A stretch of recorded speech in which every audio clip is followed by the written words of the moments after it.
Halo semua, kami mahasiswa dari Universitas Pembangunan Nasional Jakarta. Video ini dibuat untuk menyelesaikan tugas kelompok mata kuliah Audit Sistem Informasi dengan dosen pengampu Dr. Bambang Saras Yulistiawan, STMKOM. Kami dari kelompok 1 terdiri dari 6 anggota yang masing-masing bekerja sama untuk memenuhi tugas ini. Inilah dia video presentasi dari kami. Assalamualaikum warahmatullahi wabarakatuh. Kami dari kelompok 1 mata kuliah Audit Sistem Informasi akan mempresentasikan UTS kami yang berjudul Algoritma Pohon Keputusan. Perkenalkan, nama saya Felitiara dengan NIM akhir 132. Perkenalkan, nama saya Pascal Neo M. Darmawan dengan NIM 2210512133. Perkenalkan, nama saya Fiabiansa Sanjir dengan NIM 2210512145. Saya Ganesha Kira dengan NIM akhir 150. Perkenalkan, nama saya Rizky Arif Razan dengan NIM 2210512156. Nama saya Yosiki Citraninda dengan NIM 2210512157. Pada presentasi kali ini, kami akan membahas beberapa poin penting. Yang pertama ada audit sistem informasi, yang kedua, COVID 2019, yang ketiga, audit sistem informasi menurut COVID 2019, yang keempat, tujuan audit sistem informasi, yang kelima, faktor-faktor beresiko menurut audit sistem informasi, yang keenam, perencanaan audit sistem informasi, yang ketujuh, validasi rencana audit sistem informasi, dan yang terakhir, kesimpulan.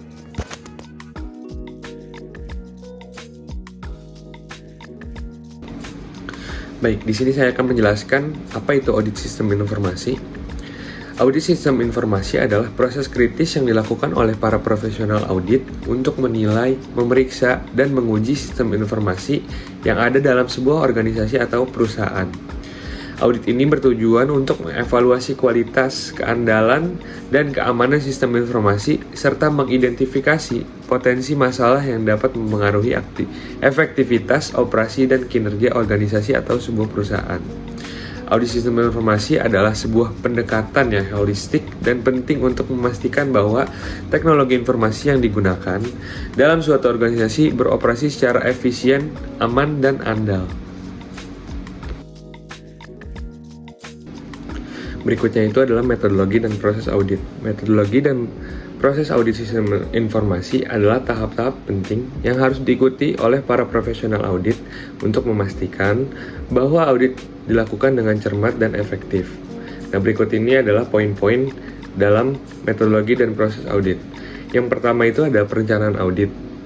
Tahap awal dalam audit sistem informasi adalah perencanaan audit. Ini melibatkan penentuan ruang lingkup audit, yaitu apa yang akan diaudit, sumber daya yang digunakan, dan jadwal pelaksanaan audit.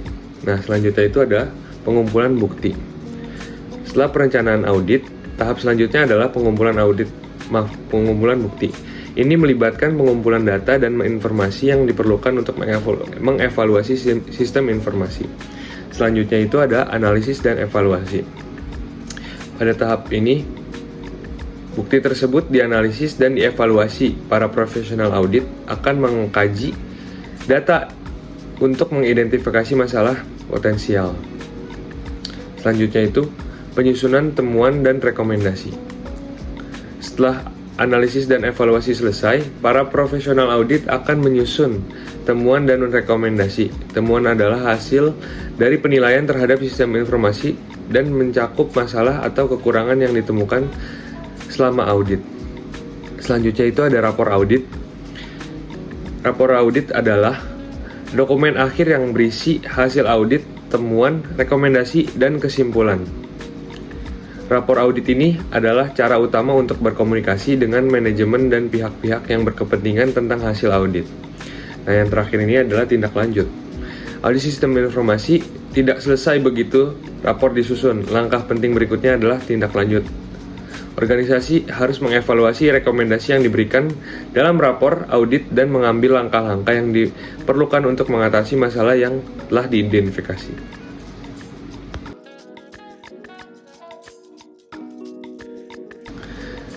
Nah, yang terakhir ini adalah manfaat audit sistem informasi.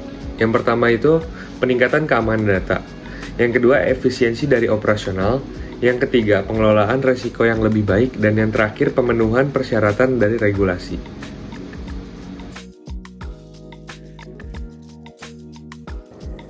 Topik selanjutnya yaitu COVID 2019. Pada era digital saat ini, penerapan tata kelola teknologi informasi yang komprehensif sudah menjadi sebuah keharusan dalam mengelola sebuah perusahaan. COBIT atau kepanjangan dari Control Objective for Information and Related Technologies membantu perusahaan dalam menerapkan tata kelola teknologi informasi secara menyeluruh dan menjadi jembatan antara kepentingan pimpinan bisnis dengan permasalahan teknis IT. COBIT memiliki beberapa generasi yang telah dikembangkan sejak pertama kali diluncurkan pada tahun 1996.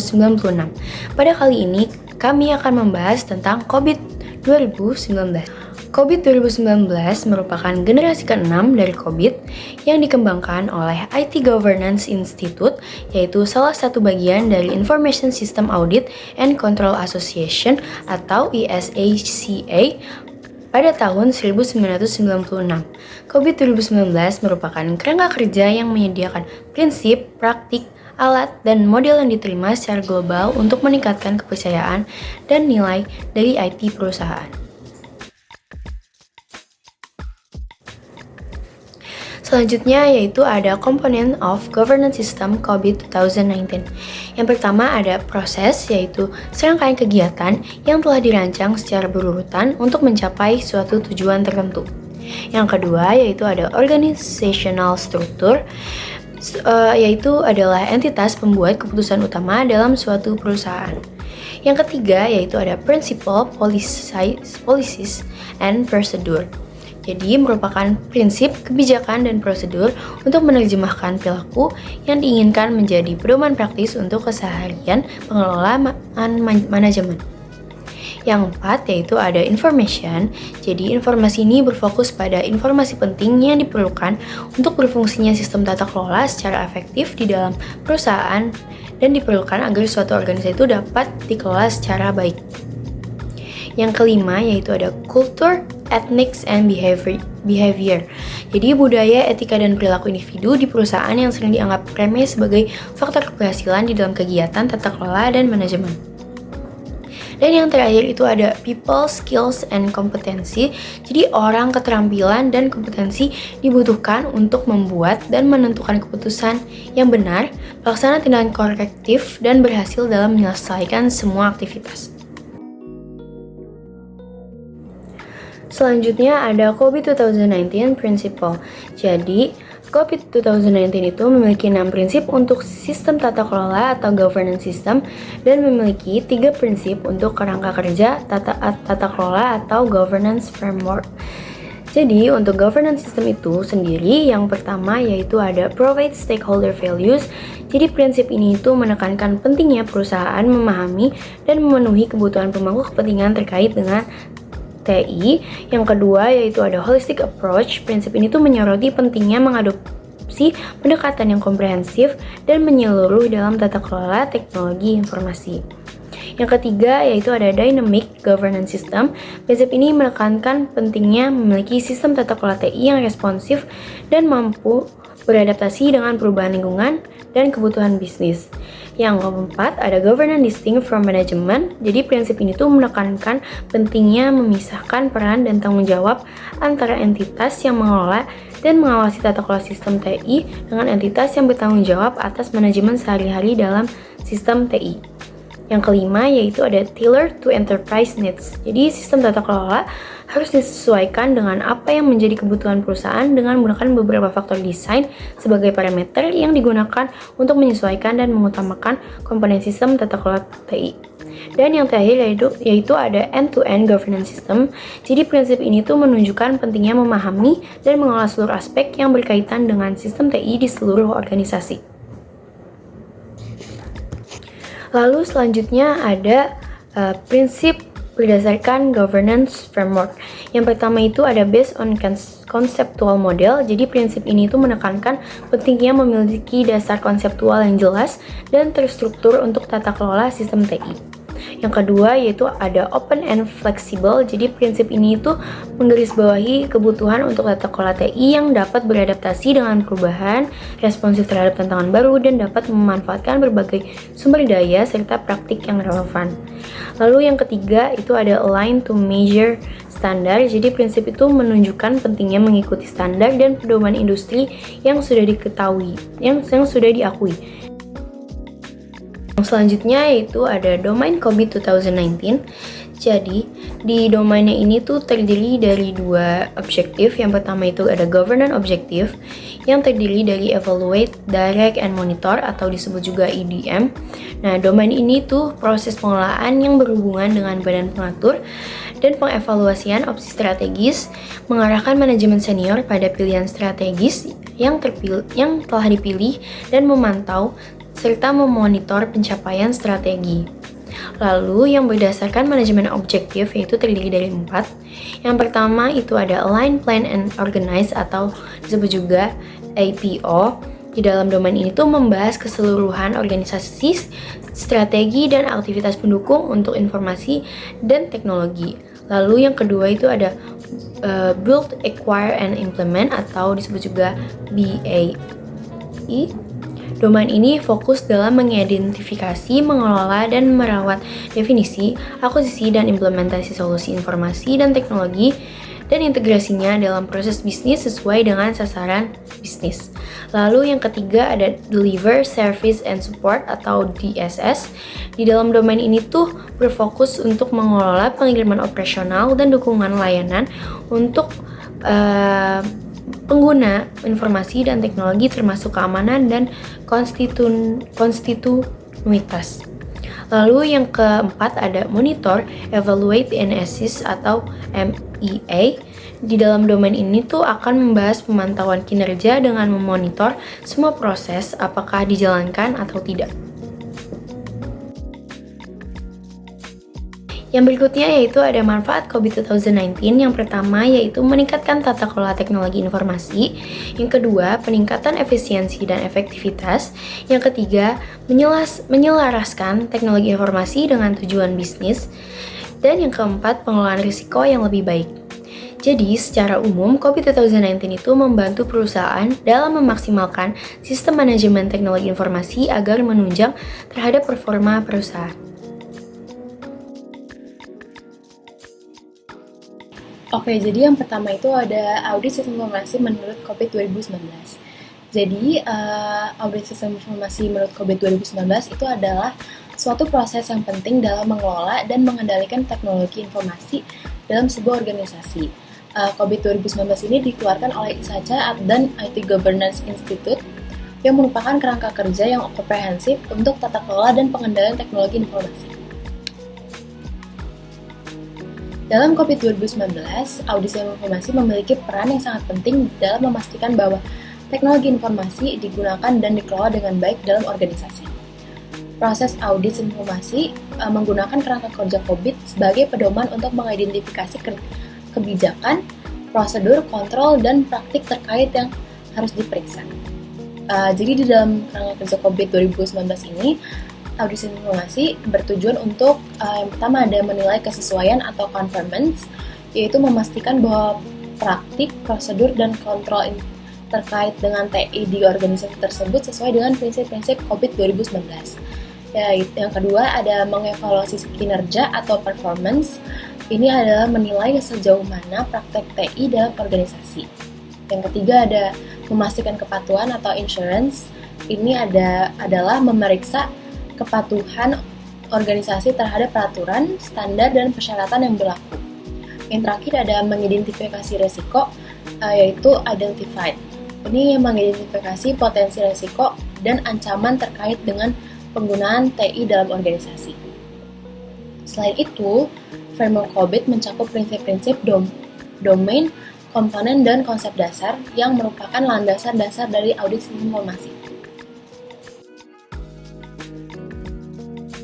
Oke, selanjutnya ada tujuan dari audit sistem informasi. Yang pertama itu ada menjaga integritas data.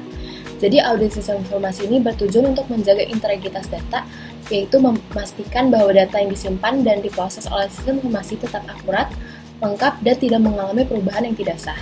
Selanjutnya ada mengamankan aset. Jadi salah satu tujuan utama dari audit sistem informasi ini adalah memastikan bahwa aset-aset organisasi terkait dengan teknologi informasi seperti data berharga, perangkat keras, dan perangkat lunak itu terlindungi dengan baik. Selanjutnya ada menjaga efektivitas sistem. Jadi audit sistem informasi ini bertujuan untuk memastikan bahwa sistem teknologi informasi di organisasi ini berjalan secara efektif, yaitu mencakup penilaian terhadap sejauh mana sistem tersebut memenuhi tujuan bisnis dan apakah sistem tersebut memberikan layanan yang diperlukan dengan baik kepada pengguna. Selanjutnya ada mencapai efisiensi sumber daya. Jadi audit sistem informasi ini juga memiliki tujuan yang untuk mencapai efisiensi dalam penggunaan sumber daya organisasi. Ini mencakup penilaian terhadap seberapa jauh sumber daya seperti perangkat keras, perangkat lunak, dan tenaga kerja ini digunakan secara efisien.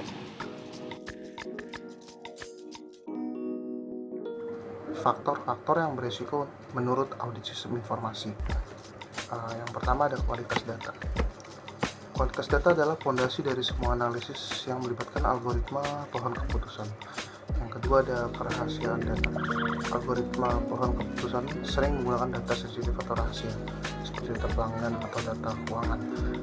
Penting untuk memastikan bahwa akses ke data ini terbatas hanya pada individu yang berwenang, dan harus ada kontrol akses yang kuat untuk mencegah pelanggaran keamanan data. Yang ketiga ada integritas algoritma. Algoritma pohon keputusan harus dijaga agar tidak dimanipulasi atau dirubah secara tidak sah. Yang keempat ada pengujian dan validasi data. Penting untuk menguji dan validasi algoritma pohon keputusan secara menyeluruh sebelum digunakan dalam pengambilan keputusan. Hal ini mencakup pengujian data untuk memeriksa integritas, pengujian fungsional untuk memastikan algoritma bekerja sesuai dengan harapan, dan pengujian keamanan. Yang kelima ada kebijakan dan kepatuhan. Algoritma keputusan harus mematuhi semua peraturan dan kebijakan yang berlaku, seperti peraturan privasi data seperti GDPR, peraturan keuangan seperti SOX, atau peraturan industri tertentu. Yang keenam ada monitoring dan pelaporan. Sistem informasi yang menggunakan algoritma pohon keputusan harus memiliki mekanisme pemantauan dan pelaporan yang efektif. Yang ketujuh ada manajemen risiko. Audit sistem informasi harus mengidentifikasikan dan mengelola risiko yang terkait dengan penggunaan algoritma dan pohon keputusan. Yang kedelapan ada penentuan tanggung jawab. Penting untuk menentukan tanggung jawab yang jelas dalam organisasi untuk mengelola, memelihara, dan mengaudit algoritma pohon keputusan. Skalabilitas. Audit harus memeriksa apakah sistem informasi dapat mengelola algoritma pohon keputusan dengan baik saat jumlah data atau permintaan meningkat.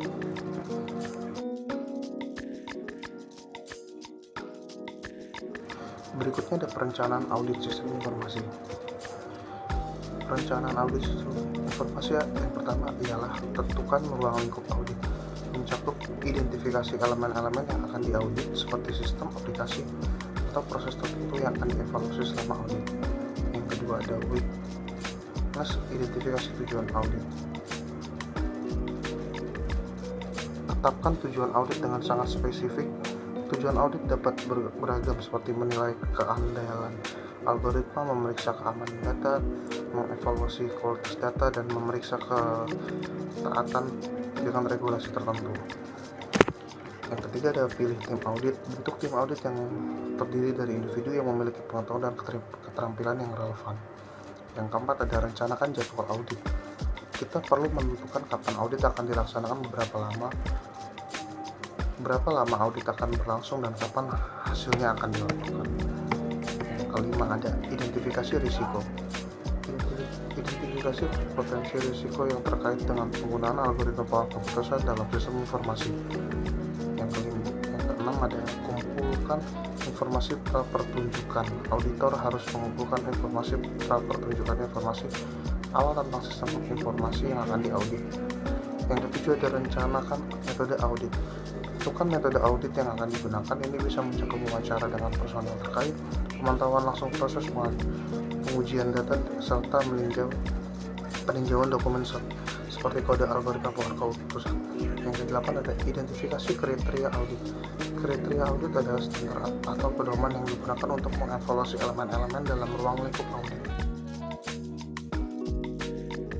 Selanjutnya, ada validasi rencana audit SI. Yang pertama, ruang lingkup dan penetapan tujuan audit. Ini menetapkan tujuan audit untuk algoritma pohon keputusan dalam sistem informasi, yaitu integritas, keamanan, dan efisiensi penggunaan algoritma. Yang kedua, pembentukan dan penjadwalan tim audit yang kompeten. Membentuk tim audit dengan keahlian yang sesuai dan melakukan evaluasi menyeluruh terhadap sistem informasi. Yang ketiga, identifikasi resiko dan pengumpulan informasi awal. Mengidentifikasi resiko terkait penggunaan algoritma pohon keputusan dan mengumpulkan informasi awal untuk memahami konteks audit. Yang keempat, pemilihan metode dan kriteria audit. Yang kelima, perencanaan uji coba dan pemeriksaan. Yang keenam, validasi rencana, hasil, dan rekomendasi audit. Memvalidasi rencana dan mempertimbangkan praktik terbaik dalam mengenai kinerja algoritma, keamanan data, dan tingkat kepatuhan. 7. Implementasi dan tindak lanjut. Dan yang terakhir, ke-8, perbaikan berkelanjutan. Dengan menggunakan rencana audit untuk perbaikan kelanjutan dalam manajemen sistem informasi ke depannya. Selanjutnya, saya akan menyimpulkan audit sistem informasi. Rencana audit ini bertujuan untuk memastikan integritas, keamanan, dan efisiensi penggunaan algoritma pohon keputusan dalam sistem informasi melalui langkah-langkah audit sistem informasi secara tepat. Hasil audit ini diharapkan memberikan wawasan untuk meningkatkan pengelolaan sistem informasi dan optimalisasi penggunaan algoritma pohon keputusan. Implementasi dan tindak lanjut yang tepat akan memastikan operasi yang efisien, kepatuhan peraturan, dan tindak keamanan yang memadai. Nah, selain itu, langkah-langkah rencana ini diharapkan menjadi landasan untuk perbaikan berkelanjutan dalam menghadapi perkembangan teknologi dan resiko yang terus muncul dalam audit sistem informasi. Sekian presentasi dari kelompok kami, kurang lebihnya mohon maaf. Terima kasih. Wassalamualaikum warahmatullahi wabarakatuh.